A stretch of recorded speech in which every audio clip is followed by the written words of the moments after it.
va voir 5 mots utiles pour exprimer, pour expliquer la cause de quelque chose en anglais. C'est parti. Au sommaire pour aujourd'hui, on examine les mots et les structures suivantes. Because, pour traduire parce que. Owing to, on account of, et j'aurais pu rajouter because of, pour traduire à cause de ou dû à. Since, pour traduire vu que ou puisque. As, pour traduire comme. Et l'utilisation de for suivi d'un verbe en ing qui va fonctionner avec certains verbes et on va en voir 5 aujourd'hui ensemble. C'est parti pour because. Tout d'abord, on va s'arrêter sur sa prononciation. Je vous l'ai transcrit en alphabet phonétique entre crochets, because, et ça va nous permettre de noter deux choses. L'accent tonique tombe sur la deuxième syllabe, cause, et le premier c'est pas un i comme vous avez tendance à le dire, because, mais c'est un e, because. Et vous avez vos repères en dessous pour vous aider un petit peu. C'est parti pour le prononcer ensemble. Because. Encore une fois. Because. J'en profite pour ajouter qu'il est possible que parfois vous n'entendiez que le cause dans les phrases. C'est parce que c'est cette syllabe-là qui reçoit l'accent principal, donc elle va ressortir un peu plus. Mais aussi parce que dans une forme très relâchée du langage, où on a un peu la flemme de tout prononcer, il est possible que vous entendiez des natifs dire cause au lieu de because. Par exemple, je n'ai pas envie de venir parce que je suis fatigué. I don't want to come because I'm tired au lieu de because I'm tired.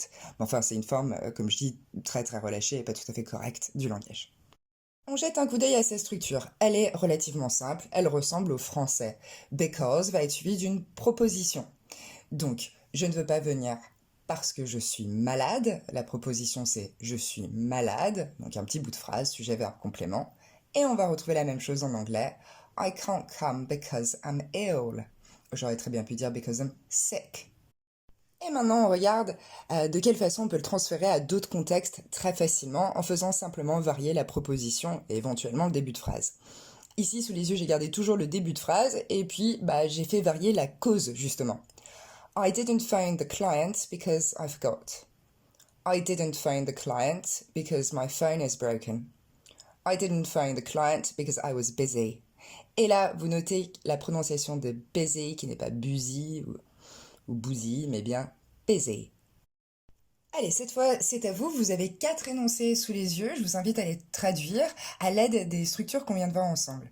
Si vous manque un mot de vocabulaire, n'hésitez pas à le chercher en ligne. Un bon dictionnaire en ligne, c'est Word Reference. C'est un outil plutôt fiable et je vous conseille de l'utiliser. Dès qu'il vous manque un mot, vous trouverez aussi la transcription phonétique. On en a parlé dans d'autres vidéos, donc vous pourrez les regarder pour vous guider aussi à ce niveau-là. Et voilà, je vais vous inviter maintenant à mettre sur pause avant qu'on passe à la correction. Correction. Je ne peux pas t'aider car je suis occupée. I can't. Vous notez que la forme pleine de la négation c'est cannot et que s'ils ne sont pas séparés, ces deux mots, c'est pas can, plus loin not, mais cannot. I can't help you because I'm busy. Mehdi te soutient parce qu'il t'aime bien. Mehdi supports you because he likes you. Franck a réussi son examen parce qu'il a beaucoup travaillé. Frank passed his exam because he worked a lot, or he worked hard. Attention, ici, on s'arrête une seconde sur l'expression to pass an exam, qui veut dire réussir un examen et non passer un examen, c'est un faux ami. Passer un examen, lui, va se dire to take an exam. Donc si vous avez besoin de le noter, to take an exam, passer un examen, to pass an exam, réussir un examen. Dernier exemple, Mylène aime boire de la bière parce que ça l'aide à se détendre. Mylène likes drinking beer because it helps her to relax. Ici, vous allez noter que derrière like, j'ai mis un verbe en ing. Ce sera souvent le cas derrière, voire quasi tout le temps le cas, derrière les verbes de goût. To like, to love, to hate, to enjoy, etc. Et on passe à la traduction de à cause de ou encore dû à. On a 3 expressions possibles ici. Because of, donc c'est une variante de because qu'on a vu avant avec une structure différente. On account of et owing to. Et on jette un coup d'œil à leur prononciation. Because on s'est déjà penché dessus, on va se pencher du coup sur account. On commence avec le son E et ensuite le son OW comme dans now ou how. Et c'est cette syllabe-là qui va recevoir l'accent tonique. Account. Et je vous laisse répéter après moi. Account. En entier, on account of. Ok, maintenant pour owing, on retrouve le son O de know ou encore de show. Et on enchaîne tout de suite avec le son ing. Owing. Et là, cette fois, l'accent tonique tombe sur la première syllabe. Encore une fois, et vous allez répéter après moi, owing. Allez, on jette un coup d'œil aux structures de because of, on account of et owing to. Ça va être simple parce que ces structures vont fonctionner comme en français, à savoir que ces trois termes vont être suivis d'un nom ou encore d'un groupe nominal. Regardez nos exemples. À chaque fois, on a à cause de la pluie, premier exemple, à cause de la grève ou dû à sa maladie, à cause de sa maladie. On regarde. Je suis restée à la maison à cause de la pluie. I stayed at home because of the rain. Le train était en retard à cause de la grève. The train was late owing to the strike. Ou encore, il a annulé son voyage à cause de sa maladie. He cancelled his trip on account of his sickness. Alors là, à chaque fois, la cause, j'ai décidé de vous la mettre en deuxième segment. I stayed at home, je suis restée à la maison, cause, because of the rain, à cause de la pluie. En revanche, si on voulait insister sur la cause, on aurait très bien pu le mettre, comme en français, en début de phrase. À cause de la pluie, je suis restée à la maison. Because of the rain, I stayed at home. Et ça, c'est vrai pour les trois segments d'aujourd'hui. Vous allez voir, dans les exercices, on va varier les deux. Il y a pas mal de fois où je vais vous faire commencer avec because of, on account of et owing to en tête de phrase, donc en premier segment. Mais sachez qu'à l'oral, naturellement, ça reste cette structure-là, finalement, qu'on va utiliser. C'est plus naturel, j'imagine même pour vous, de dire « je suis resté à la maison à cause de la pluie », plutôt que de dire « à cause de la pluie, je suis resté à la maison ». Mais vous saurez au moins que vous pouvez les faire varier. Et c'est parti, cette fois, je vous invite à regarder sa structure, comment on peut la faire varier et comment on peut la transférer à d'autres contextes. Comme je vous l'ai expliqué dans d'autres vidéos, ça c'est très important pour votre apprentissage en grammaire. Bien saisir la structure, comment elle fonctionne, et ensuite très vite être capable de l'appliquer à tout un tas d'autres contextes pour pouvoir vous l'approprier. On regarde les exemples. Nous avons annulé notre voyage à cause des risques. We cancelled our trip because of the risks. Mais j'aurais très bien pu utiliser we cancelled our trip on account of the risks ou we cancelled our trip owing to the risks. Deuxième exemple, l'avion n'a pas décollé dû au mauvais temps, dû à la météo. The plane didn't take off on account of the weather. Et j'aurais également pu utiliser because of the weather ou owing to the weather. Dernier exemple, je pense qu'elle va démissionner à cause de ses problèmes au boulot. I think she will resign because of her problems at work, ou encore on account of her problems at work, ou owing to her problems at work. C'est parti, c'est à vous de vous entraîner, vous avez 4 énoncés sous les yeux. Je vous laisse les traduire en anglais à l'aide des structures que vous venez de voir, et je vous invite maintenant à mettre sur pause avant la correction. Correction. Je ne viendrai pas à cause des risques. I won't come because of the risks. Forme pleine, I will not come because of the risks. À cause de cette décision, on va partir demain. Owing to this decision, we'll leave tomorrow. Dû au contrat que tu as signé, tu dois payer 10 € chaque mois. On account of the contract you signed, you have to pay 10 € every month. À cause de la météo, on ne peut pas partir. Owing to the bad weather or owing to the weather, we cannot leave. On passe à since, qui ici, dans les contextes qu'on va voir, va se traduire par vu que et puisque. Attention à ne pas le confondre, il va aussi correspondre à la traduction de depuis dans certains contextes, mais ça, c'est un chapitre à part et il faudra étudier since en rapport avec for. Ce sont les deux traductions qu'on a pour depuis, elles ne sont absolument pas interchangeables, ça pose souvent d'ailleurs problème au français, mais ça, on va l'étudier à part. Ici, on se concentre sur since quand il se traduit par vu que ou puisque. On commence par la prononciation, elle est relativement simple, vous avez qu'une voyelle, c'est le son et dans since, et donc ce n'est pas un i. Since. Since va lui aussi fonctionner avec une proposition derrière, comme en français. Puisque tu es là, c'est ça notre proposition, tu peux m'aider? Puisque tu es là, tu peux m'aider? Since you're here, can you help me? Et c'est parti pour jeter un coup d'œil aux structures de since et l'appliquer à d'autres contextes. Vu que tu es malade, tu devrais rester à la maison.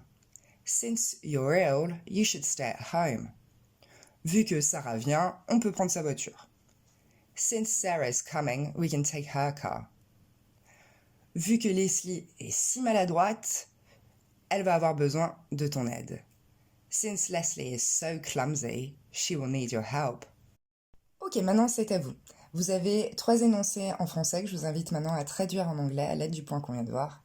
Et je vous invite aussi à mettre sur pause avant qu'on passe à la correction. Correction. Vu que Sabrina est là, tu peux partir.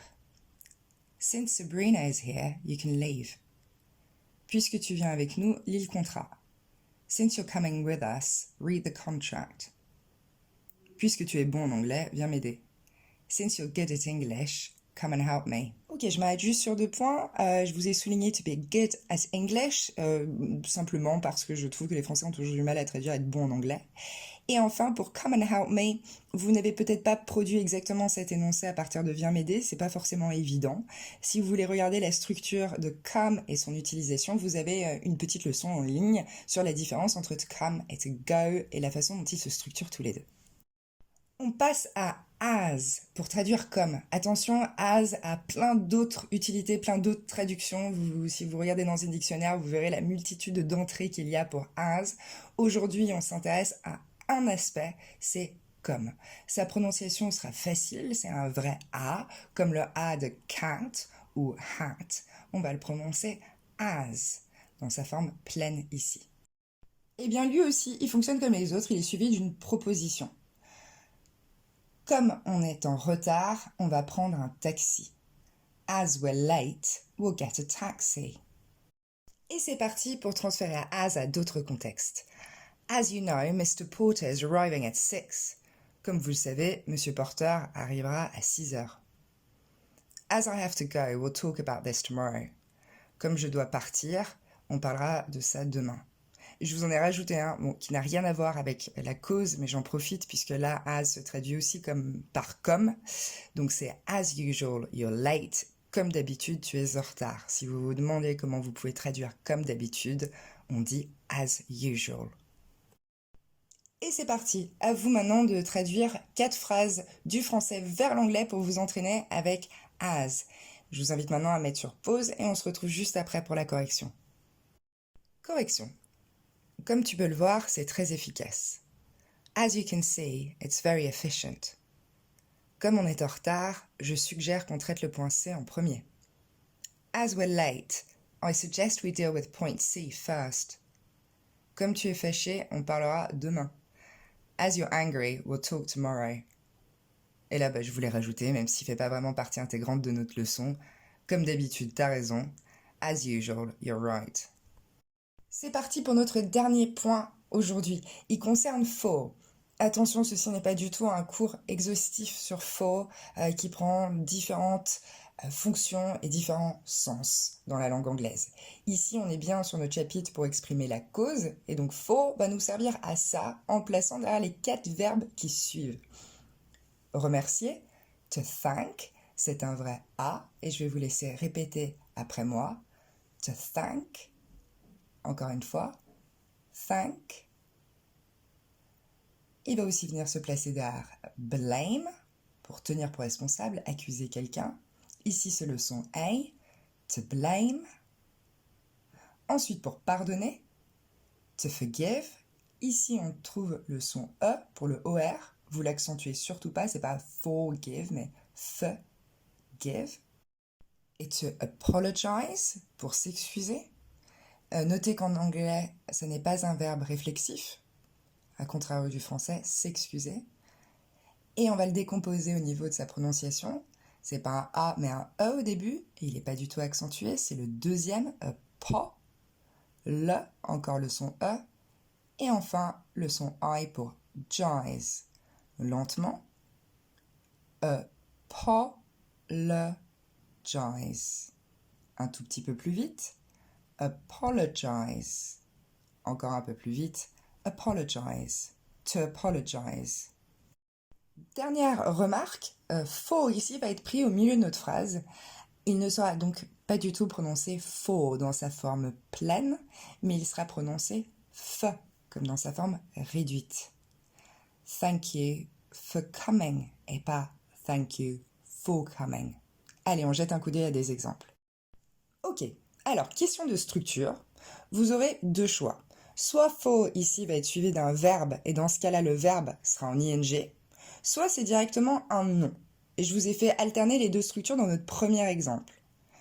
Je l'ai remercié d'être venu, verbe. I thanked him for coming, ing. Ou je l'ai remercié pour son courage. I thanked him for his courage. Ok, deuxième exemple. Elle le tient responsable d'avoir perdu le contrat. Ou elle l'accuse d'avoir perdu le contrat. She blames him for losing the contract. Troisième exemple. Elle leur a pardonné d'être arrivée si en retard. She forgave them for arriving so late. Et enfin, James s'est excusé d'être arrivé en retard. James apologized for being late. Je m'arrête dessus, là c'est plus pour les élèves et les étudiants. On entend souvent un élève ou un étudiant qui arrive en retard et qui dit I'm sorry for my late. Traduction très littérale du je suis désolé pour mon retard. Et donc vous pourrez retenir que c'est faux en anglais, ça se dit pas. Vous pourrez dire I'm sorry for being late ou I apologize for being late, au choix. Ok, on va examiner maintenant d'autres contextes. J'ai choisi qu'un seul verbe pour pas que ça devienne lourd pour vous, c'est quasi toujours la même structure. Vous avez juste apologize, donc du coup on ne précise pas la personne derrière. Donc je me suis arrêtée sur thank et on regarde nos exemples. Jack thanked us for helping him. Jack nous a remercié de l'avoir aidé. Jack thanked us for understanding his situation. Jack nous a remercié de comprendre sa situation. Et enfin, cette fois, j'ai choisi de ne pas utiliser un verbe en ing, mais un nom. Jack nous a remercié pour notre patience. Jack thanked us for our patience. Allez, courage, on s'approche de la fin. C'est le dernier exercice d'aujourd'hui. Vous avez 4 énoncés en français. Vous les traduisez en anglais et je vous invite à mettre sur pause avant d'écouter la correction. Correction. J'ai remercié Sarah d'être venue. I thanked Sarah for coming. Je te pardonne d'être arrivé en retard. I forgive you for arriving late. Elle s'est excusée d'être si énervée. She apologized for being so angry. J'accuse Caroline. I blame Caroline. Ou encore, peut-être plus naturel, je tiens Caroline pour responsable. Toujours la même traduction. I blame Caroline. Voilà, bravo, vous avez fini la leçon pour aujourd'hui et maintenant c'est à votre tour de produire vos propres phrases, des phrases plus personnelles pour encore mieux assimiler la leçon. Vous avez un recap des différentes structures et mots qu'on a examinés aujourd'hui si vous voulez rapidement les noter. À bientôt!